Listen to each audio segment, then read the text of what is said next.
દોસ્તો હું છું ડૉક્ટર મહેશ દાફડા. મિત્રો,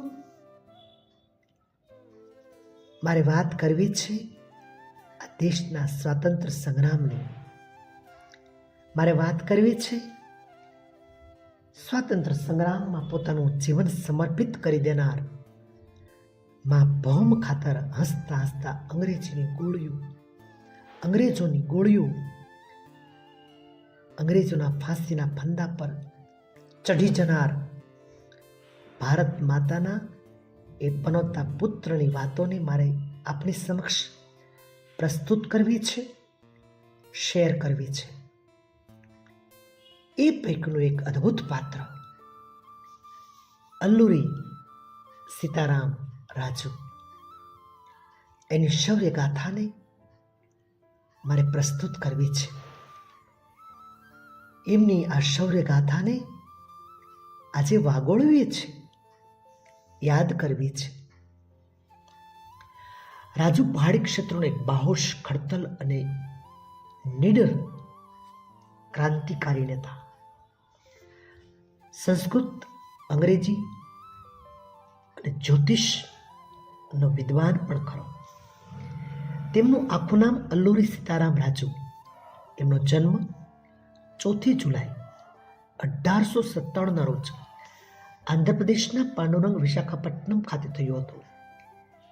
તેઓ ગોદાવરી આસપાસના પહાડી ક્ષેત્ર સમાજના હતા. છાપામાર પદ્ધતિમાં તે માહેર. ઘોડેસવારી અને તીરંદાજીમાં તેમનો પર્યાય ન મળે. તેમના સમાજમાં જાણે કે તેઓ ભગવાન હતા. સમાજે તેમને માન્યમ વેરુડ એટલે કે જંગલોના નાયકનું બિરુદ આપ્યું હતું. માન્યમ વેરુડ. અંગ્રેજો રાજુને રંપા ફિતુરી. મિત્રો, આ રંપા ફિતુરી એટલે રંપા એટલે ગોદાવરી નદીના આસપાસનું પહાડી ક્ષેત્ર. ફિતુરી એટલે છાપો મારી અને અદૃશ્ય થઈ જનાર.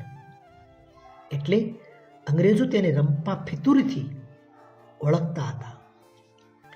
તેમણે અંગ્રેજોના નાકે દમ લાવી દીધો હતો. રંપા ક્રાંતિના તેઓ નાયક હતા, તેઓ આગેવાન હતા.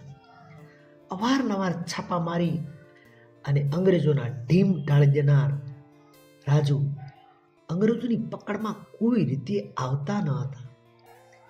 અંગ્રેજોએ એ સમયમાં 10,000 રૂપિયાનું ઇનામ રાખ્યું હતું. અનેક ગુપ્તચરોએ તેમની પાછળ લગાડી દીધા હતા. અંગ્રેજોએ તેને પકડવા જમીન આસમાન એક કરી દીધા હતા. આંધ્રપ્રદેશની પોલીસ નિષ્ફળ રહેતા કેરળની પહાડી ટુકડી છેવટે આસામ રાઇફલ્સના સૈન્યને તેમની પાછળ લગાડવામાં આવ્યું હતું.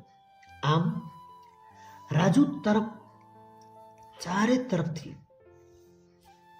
રાજુ સીતારામને ભેસી લેવામાં આવ્યા હતા, ઘેરી લેવામાં આવ્યા હતા. પરંતુ તેમ છતાંય રાજુને પકડી ન શકાયા. ન તો કોઈ યોગ્ય અને સાચો પત્તો પણ મેળવી શક્યા. રાજુએ અવારનવાર અંગ્રેજ થાણા પર હુમલા કરી આધુનિક શસ્ત્રો મેળવી લીધા હતા. તેથી તેઓ સક્ષમ હતા.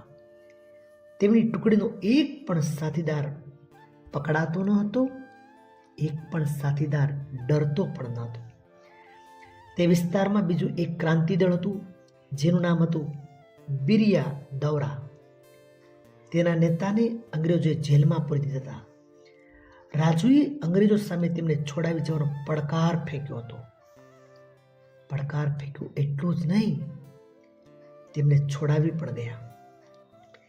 એવી જ રીતે એ સમયના એક મહાન ક્રાંતિકારી પૃથ્વીસિંહ આઝાદ, તેઓ પણ જેલમાં હતા.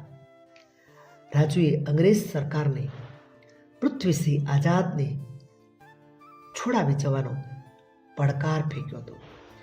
અંગ્રેજોએ જબરજસ્ત બંદોબસ્ત ગોઠવ્યો. રાજુએ નાની ટુકડીઓમાં વિભાજિત થઈ બધા થાણા પર હુમલા કર્યા, હથિયાર લૂંટ્યા અને પૃથ્વીસિંહને છોડાવી દીધા. અંતે માન્યમ બેરુડને પહાડી રસ્તા પર આસામ પોલીસે ચારે તરફથી ઘેરી લીધા. રાજુએ બહાદુરીપૂર્વક તેમનો સામનો કર્યો, જેમાં તેમના અનેક સાથીઓ માર્યા ગયા, કેટલાક ઘાયલ થયા. આવા અદમ્ય સાહસીને અંગ્રેજોએ ક્રૂરતાપૂર્વક મોત આપ્યું. 7મી મે 1924ના રોજ તેમને ઝાડ સાથે બાંધીને ગોળીઓથી તેમના શરીરને ચારણી જેવું કરી દીધું. છતાં આ વીર જવાને અંતિમ શ્વાસ સુધી ભારત માતાનો જય ઘોષ શરૂ રાખ્યો.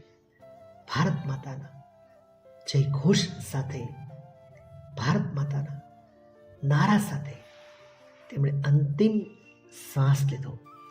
મિત્રો, આવા મહાન ક્રાંતિકારીની આ વાતને નવી પેઢી સુધી પહોંચાડજો, તો જ મને લાગે છે કે આપણે પણ મા ભારતીનું ઋણ અદા કરવાનો એક નાનકડો પ્રયાસ કર્યો એ લેખે લાગશે. ભારત માતા કી જય.